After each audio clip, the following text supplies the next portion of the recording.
मित्रों नमस्कार, आप देख रहे हैं धर्मदर्श पत्रिका का यूट्यूब चैनल दस्तक मीडिया। मैं विनोद शुक्ल आपको सुनाता हूं बाबा नीम करोली की अद्भुत गाथाएं।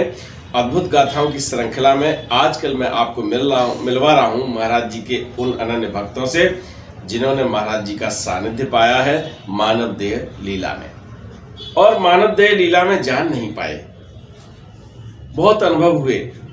मैंने आपको जीवन बाबा की पत्नी से मिलवाया था, जीवन बाबा के दर्शन करवाए, नारायण स्वामी जी के दर्शन करवाए, अशोका दीदी से मिलवाया,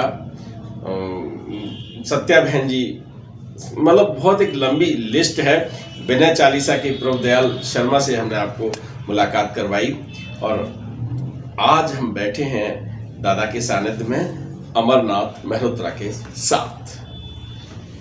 अब जिन्होंने भोजन प्रसाद महाराज जी को खिलवाया, बहुत कथाएं हमने आपको सुनाई, और कभी कभी उन पर भी संकट आता था। आप तो खुद ही गिरे थे 236 से नीचे, तो आपकी प्राणों की रक्षा की, आप पर गोली चली, प्राणों की रक्षा की। अच्छा ये बताइए कि मम्मी, अब क्या कहते थे अपनी मम्मी को? मम्मी कहते थे। मम्मी कहते थे, अच्छा तो ठीक है, मैं सही बोल रहा हूँ। कोई माँ कहता है, कोई अपनी माँ को ताई कहता है, और मेरा तो एक दोस्त है जो अपनी माँ को बहू कहता है। अलग लगा ना? होता क्या है कि जब बुजुर्ग लोग कहते हैं ना बहू बहू, और बच्चा जब छोटा सा होता है तो वो भी बहू कहने लगता है। तो संबोधन चाहे कुछ भी हो, ममतत्व शक्ति का स्रोत माँ से मिलता है। तो आपकी माँ महाराज जी को भोजन प्रसाद करवाती थी, बहुत ही सौभाग्यशाली रही। तो कभी कभी उन पर भी संकट आए होंगे जीवन में, तो क्या बीमार माता जी को एक बार एंजाइना का पेन हुआ जी। तो एंजाइना का पेन हुआ तो डॉक्टर्स को दिखाया गया, तो डॉक्टर सब बड़े परेशान हो गए। बेहोशी से उसमें रहती थी और बड़ी उनको तकलीफ थी। तो यहाँ पिताजी क्योंकि काफ़ी डॉक्टर फिटर्निटीज़ को यहाँ जानते थे जी, आए डॉक्टर, सबने आकर के देखा वाला, और इलाज शुरू हो गया। महाराज को खबर हो गई, अपने आप आ गए। कोई टेलीफोन नहीं, कोई चिट्ठी नहीं, आ गए आ करके बोले अरे ठीक हो जाएगी। और वो यहाँ जब तक माता जी हमारी पूर्णतः ठीक नहीं हो गई तब तक वो यहीं रहे। बोले मैं माँ के हाथ से खाना खा के ही यहाँ से जाऊंगा। मतलब उन्होंने ये कह दिया कि ठीक हो जाएंगी तभी तो खाना खिलाएंगी। बिल्कुल खाना उनके हाथों खा के जाऊंगा। यानी बच्चे जैसी हट कर लिया है। बिल्कुल, जैसे नहीं चांद लूंगा तो लूंगा, बस उन्हीं साहब बच्चा हो गया, नहीं आइसक्रीम खिलवाओ तो खिलवाओ। ऐसे ही कहा कि माँ जब खाना बनाएगी तभी यहाँ से जाऊंगा। 15-20 दिन करीब रुके। माता जी जब ठीक हो गई पूरी तरीके से, किचन चौके में जाकर के उन्होंने खाना बना के महाराज को खिलाया, तब महाराज यहाँ से गए। महाराज जी में सारे प्रोग्राम जहाँ जाना था आना था, बिल्कुल सब। अच्छा, कल श्याम दादा से मेरी बात हुई थी जी। वहाँ यहाँ से कभी कभी वो भक्त जब बहुत ज्यादा हो जाया करते थे तो वो फिर श्याम दादा को ले जाके चले जाते थे। होता है ये हमेशा होता था। अच्छा, क्या होता था? श्याम भैया को लेके चले जाएं। हाँ। अब जैसे एक मर्तबा क्या हुआ कि यहाँ वो दरोगा जी आए ऊपर, बोले साहब वो गवर्नर साहब आना चाहते हैं दर्शन करने महाराज के। महाराज यहाँ बैठे हुए थे। तो पिताजी ने बताया महाराज वो कोई गवर्नर आना चाहते हैं। तुरंत उठे, गाड़ी में बैठे, कानपुर चले गए। अच्छा, मतलब कानपुर चले गए, मतलब लखनऊ में नहीं, वो कानपुर चले गए।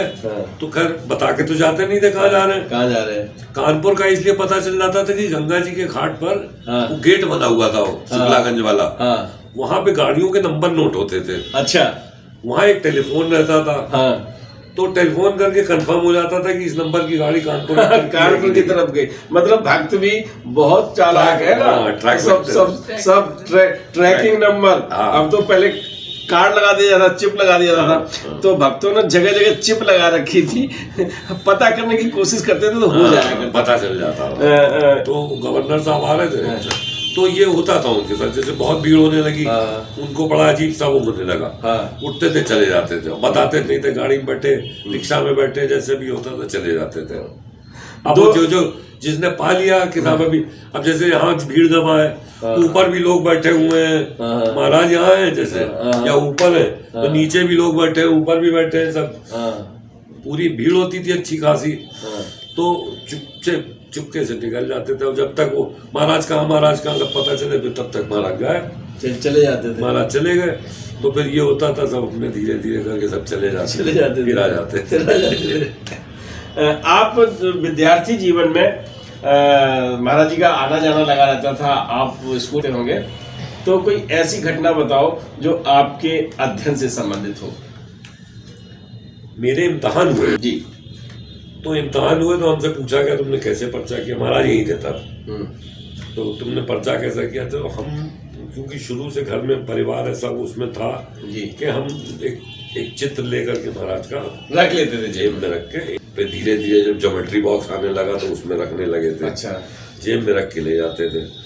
तो पिताजी ने जैसे पूछा, महाराज बैठे हैं, पूछा कैसा हुआ पर्चा, कराए? हम कहते थे हाँ कराए। तो क्या किया? तो हमने कहा हमें नहीं मालूम, महाराज बैठे तो वही महाराज बैठे होगा, जेब से निकाल के दिखा, हंसते थे बाबा जी, देख कैसी बातें कर रहा है, बड़ा भागते कहते थे बड़ा भागते। अच्छा, आप लोगों के बहन भाइयों में कभी कभी झगड़े हुआ करते होंगे ऐसे ही बच्चों में, खेल में तो कोई ऐसा याद है कि महाराज जी भी, या कोई खेल खेल रहे हो आप और महाराज जी भी उसमें शामिल हो जाते होंगे? मुझे कई ऐसे कैसे अवसर मिले हैं। नहीं ऐसा। अच्छा, तो अच्छा कभी कभी डांटते भी होंगे? हाँ डांटते, जैसे हमारे बड़े भाई साहब थे तो वो स्मोक करते थे। अच्छा, तो महक पा जाते थे महाराज। अच्छा, उनका बड़ा टिपिकल वो होता था, और उससे साफ पता चलता था कि तो बिल्कुल समझ लीजिए एक्सरे कर लिया है। उनके उस तरीके में चेताने वाला जो होता था, बिल्कुल लगता था कि खत्म। चलिए, क्योंकि ढेर सारी घटनाएं, ढेर सारे संस्मरण पग पग पर हुए हैं, और आप जिसे हम लोग ये चाहते हैं कि महाराज जी एक बार सपने में आ जाएं, एक बार आपने तो उनकी गोदी में खेला है, आपने उनकी गोदी में वो आश्रय पाया है जो माँ के आंचल में पाते हैं, तो ऐसा ममतत्व तो आपने पाया। आपने एक जीवन, यानी उस स्थिति में जहाँ जन्म नहीं लिया था वहाँ से और आज तक आपकी छत्र छाया आप पर बरस रही है, पूरे परिवार पर बरस रही है। मैं और सारी बातें करूँगा। मैं आपसे केवल एक बात ही जानना चाहूँगा कि कभी कभी ये होता था कि महाराज जी उन्हीं साहब IAS आ गए, PCS आ गए, तो गरीब तबके भी आदमी आते होंगे? बहुत आते थे। अच्छा, तो गरीब तबके के भी लोग आते थे जी। तो तबका वहाँ पे नहीं होता। अच्छा, IAS भी आता तो ये गरीबी की तरह आता था। अच्छा, जमीन पे ही बैठेगा जमीन ही पे वो। अच्छा, हाँ, उनको ये ऐसा कोई VIP वाला ट्रीटमेंट भी नहीं होता था। अच्छा, सब वहीं बैठते थे, महाराज अपनी तख्त पे बैठते थे, बातें होती थी, कोई ऐसी बातें नहीं, सब इधर उधर की दुनियादारी की बातें होती थी। अच्छा, लोग महाराज जी पे पैसे चढ़ा देते होंगे? नहीं ऐसा हमने तो। अच्छा, कैसे कोई कर देता हो, दे देता हो तो मालूम नहीं। लेकिन हाँ, एक बार महाराज ने हमें अलबत्ता अपनी धोती में से, टेंट में से निकाल करके कुछ पैसे दिए। तो हमसे बोले ले रख ले। तो हम, पिताजी हमारे खड़े थे, हम तो छोटे थे, हमें समझ नहीं थी, हमने पिताजी की तरफ देखा कि क्या करें, डांटने लगे। हाँ, निकाल लिया, ले लिए क्या। तो हमने पिताजी की तरफ देखा, पिताजी ने कहा रख लो इसको। अच्छा, तो उसको हमने अभी भी, माता जी ने हमारी उसको एक डब्बे के अंदर रख करके उसको कपड़े से सिल करके रख दिया। वो हमारे पास सेफ कस्टडी में रहता है, वही हमारी सब कुछ है, समझ, संपत्ति है, पूरी संपत्ति हमारी, पूरी संपत्ति वही। अच्छा, एक बात बताओ, सिक्के होंगे? सिक्के हैं जो उस समय चल रहे होंगे? हाँ, वही 2-3 पैसे के, 2-3 पैसे के, है ना? 1 रुपया के होंगे टोटल मिला के, या कम के ही होंगे? और कम, बहुत कम के होंगे, चंद पैसे होंगे। अच्छा, अगर आज आपसे वो पैसे कोई मांगे? कोई मतलब नहीं, हमने बताते ही नहीं है, आपको बता दिया। आपको बता दिया और नहीं है।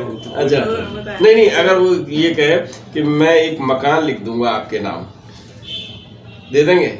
नहीं देंगे? भैया मैं बताता हूँ ना, वो पूंजी हमारी वही है, वो पूंजी है। जो कुछ आज की तारीख में मैं हूँ वो सब उसी की बदौलत हूँ, उसी में है, वो सब उसी की बदौलत है। अब आप हमसे कहिए कि वो चिराग जो जिससे जिन्न निकलता है, वो चिराग हमें दे दो, तो क्यों दे देगा? दे देगा। हमारे पास तो चिराग है, समझ लीजिए। मित्रों, मैंने यही पूछा था रब्बू दादा से। हमने कहा ये जो बर्तन है ना, अगर कोई मांगे तो क्या करेंगे? तो उन्होंने कहा था मैं सारी संपत्ति दे सकता हूँ। उनकी पत्नी रेखा जोशी ने भी यही कहा था। दोनों लोगों ने एक स्वर में कहा था कि हम सारी संपत्ति दे सकते हैं, हम बर्तन नहीं दे सकते महाराज जी के। मैंने आपको चित्रों में दिखाए थे। आपके पास भी सिक्के हैं जिनकी अंकों में कोई गिनती, मैंने तो यह बता दिया कि वो कुछ ही पैसे हैं, 10 का, 1 का, 2 का कुछ पैसे होंगे, जो मैं समझता हूँ कि 1 रुपया भी पूरा नहीं होगा। और उसमें से वो सिक्के आपके पास आज भी सुरक्षित हैं। और बताया था ना चर्च लैंड में आपको ये जो पात्र दिखाया था, वो पात्र भी अशोका दीदी ने और सत्या बहन जी ने, सिद्धि माँ ने प्रयास कर लिया था, जिन्हें बहुत ज्यादा शक्ति दे के गए महाराज जी, बहुत शक्तिमान बना के गए। और ऐसी शक्ति दी जो उन्हें 5 दशक से ज्यादा भी उनके न रहने के बावजूद पूरी विधि विधान व्यवस्था और जिन चीजों को मैं बता पा रहा हूं उनको संरक्षित किया।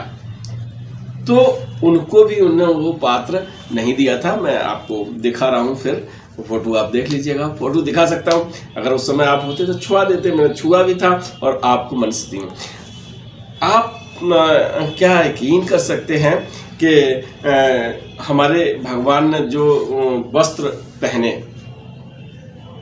वो वस्त्र भी जिसके पास हैं वो किसी को दिखाता नहीं है, लेकिन दस्तक मीडिया के लिए अशोका दीदी और सत्या बहन ने ये महती कृपा की कि उन्होंने वो दिखाए। और उन्होंने मुझे इस जीवन का पुण्य का लाभ मिला है, तो एक ये मिला है कि महाराज जी का वस्त्र, धोती मेरे सिर पर उन्होंने रख दी थी अपने आप। तो मेरे लिए बड़े सौभाग्य की बात, ये ताज मैं चाहूँगा कि मेरे सिर पर हमेशा बना रहे।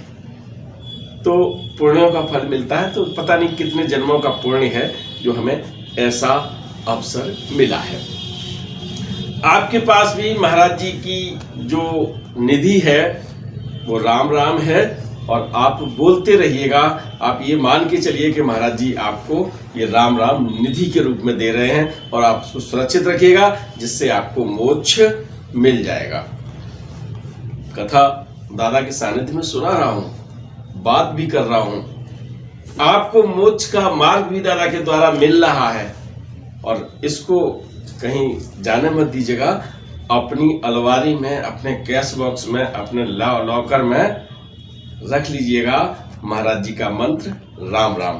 तो फिर आज फिर करते हैं आपसे राम राम। वीडियो पसंद आए तो लाइक कीजिए, शेयर कीजिए, सब्सक्राइब बटन पर क्लिक करके चैनल को सब्सक्राइब करें और बेल आइकन दबाना बिल्कुल ना भूलें, ताकि हमारे अपडेट वीडियो आपको मिलते रहें।